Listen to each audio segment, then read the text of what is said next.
rebuttal afterwards. Wrapping up for the rebuttal, let's first have our 6 affirmative speaker. So all of us here, classmates, to my co-debaters, and especially to our judges, I want to greet you a pleasant afternoon.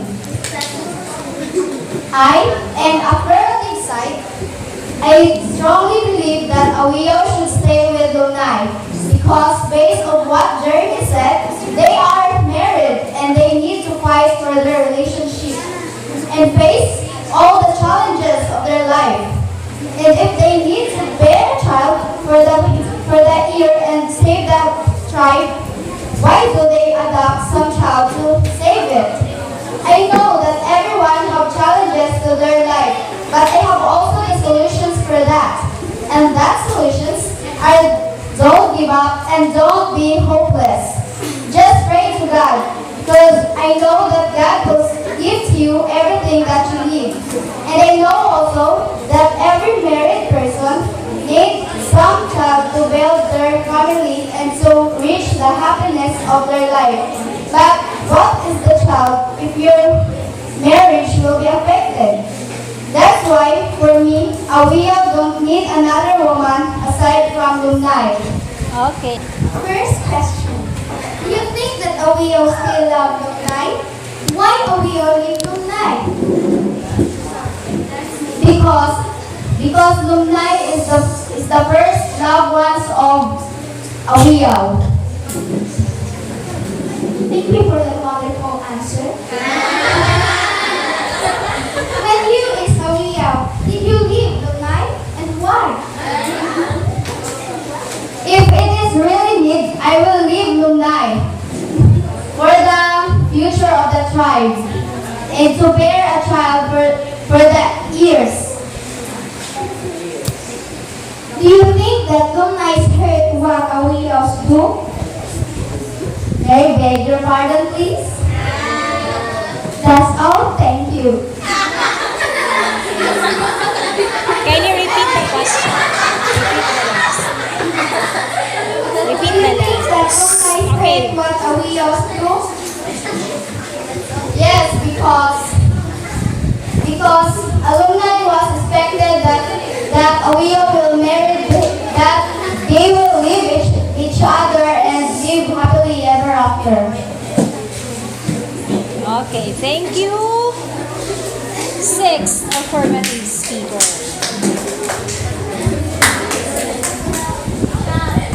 And to our beloved teacher and competent judges, the negative side strongly believes that Awio needs to marry Madulimay to have a child, and Awio needs to leave Lunay in order to save his tribe, but Lunay still loves Awio, so that when Awio married Madulimay, the tribe was saved. But if Awio will marry Lunay, no one will carry Awio's throne in their tribe because Lunay can raise a child. Awio told Lunay to attend his wedding ceremony, and Lunay wanted to go at the wedding, but she was angry and sad. That's why she did not attend to the wedding ceremony. So it means that Awio loves his tribe more than her wife, and he will sacrifice even her wife and loved ones. Lunay wants to go back his father because she was hurt what Awio said. Okay. I believe that love is enough for two persons even though they can bear a child, and why?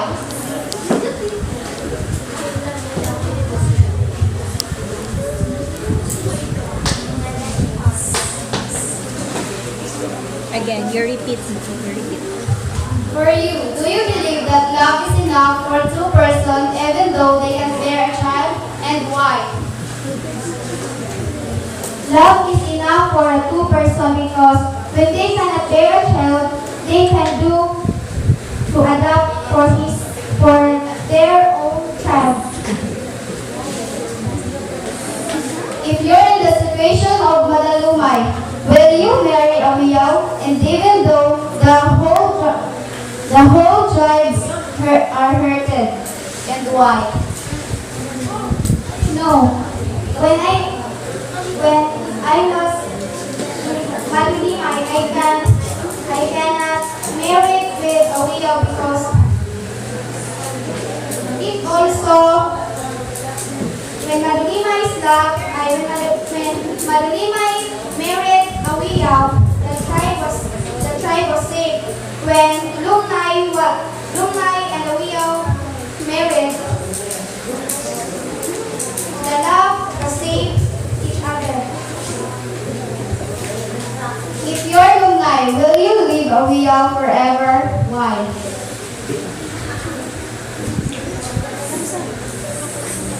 Or if you're Lungnay, will you leave a widow forever? Why? Yes, because I think a widow is obedient man. And Okay. Thank you so much, 6 negative speaker as well as our 6 affirmative speaker. we, on the negative side, strongly believe that a widow should live with night and marry Maduliman because the elders told a widow to marry Maduliman. And if a widow will not marry Maduliman, the elders will be angry and there is possibility that the tribe will harm. And no one will lead the tribe into a better future. It is true that it is not easy for a widow to live with night and marry another woman.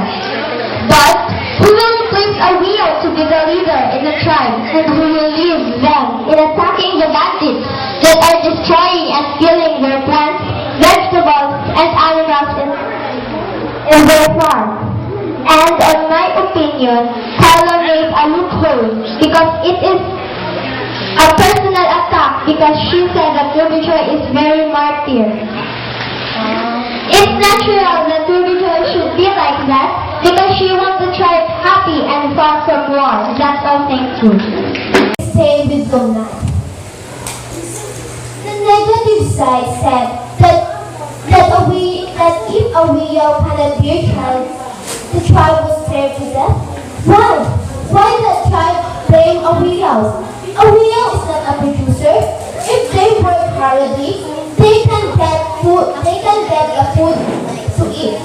If they have personal problems, family problems, they blame a widow because they cannot bear child.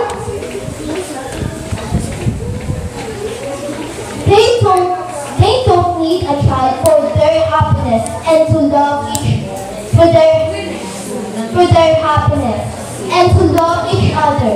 Why don't they adopt a child for their heirs when they die?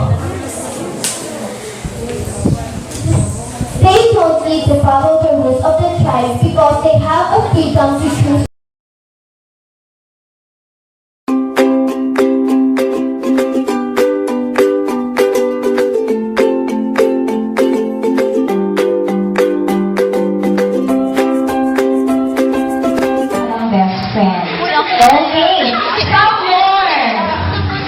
This is from the affirmative. Can we have a view who said, Mom, I go for the negative? Tatlo yun kanina. Okay, Rita!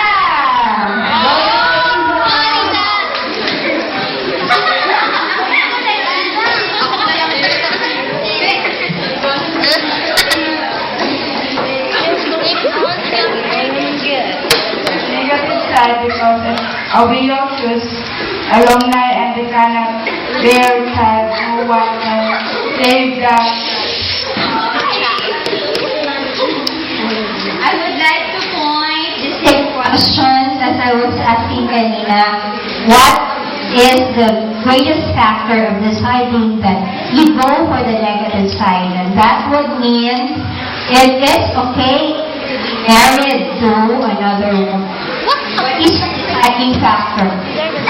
Is it the argument? Is it the way they talk? Is it because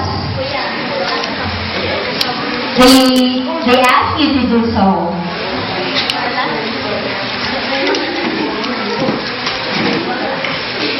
Kuha kayo ng magpupunta sa Top. Negative. sa grade 7 section girl. What's the deciding factor? Kami. What makes you say that, oh, I go for the negative? Aray ko, sakit na. Di man to siya ba? Because Ayaw ba? you choose, my friend, better argument, or your own decision, even without hearing them. Come on. Okay. I heard her. Right. Okay. She said because they are your friends. Okay. Sometimes it's like that, diba? We decide things because we are influenced, no? We are influenced. Although we don't like to do it because our friends would like to do it, sige, tamo na lang tayo ng tamo. That could also be a factor. But remember, we have our own will, we have our own wisdom. Therefore, what should we do? We should weigh situation, based on the reasons presented. Okay, and so as with you, thank you so much for deciding, maraming deciding factor, right? You could do friends, you could weigh their arguments, or your own decision. Thank you so much. I would like to get your one half. Okay.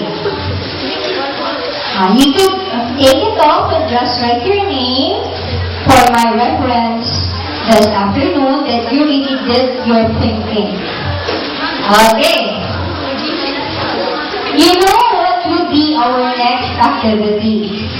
Our next activity is for you to do a project. You will have a group project, a collaborative project based on your healing. Kanina, I have seen that the boys are not quite attentive with our first activity, but at the singing time, there is the participation. Okay? Those students who loves to sing, can you raise your hand? This is gonna be our group output. Later, you will be asked to be on your, sige, there will be a singing group, a dancing group, and a drawing group. Okay. But before that, assignment. Did you hear me? Assignment. You are going to make a reflection, a critical reflection on our activity this afternoon. What is a reflection paper? A reflection paper is actually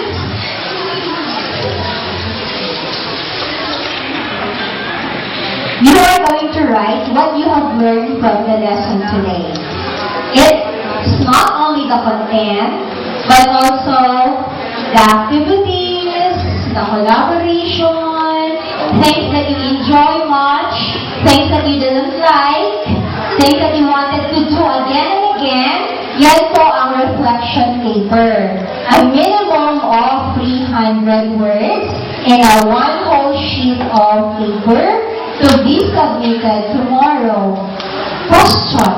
Are there questions? Do we have questions? What are we going to do as our assignment? We were going to trial reflection. Critical reflection. Right. Okay. My dear, check natin yung mata mo, okay ba? Okay, nahirapan ka lang magbasa. Trial or critical? Critical reflection of what you have learned this afternoon. You are going to write your learnings, things that you like most. You can also write things that you don't like based on our activity this afternoon. You could also suggest what could other things that we could do. So as we'll have a fun like this, diba? Enjoy. Then you are given the chance to participate. Meron tayong judges, meron tayong debaters, meron tayong audience, but of course, at the end of the day, you are going to write something, a reflection paper.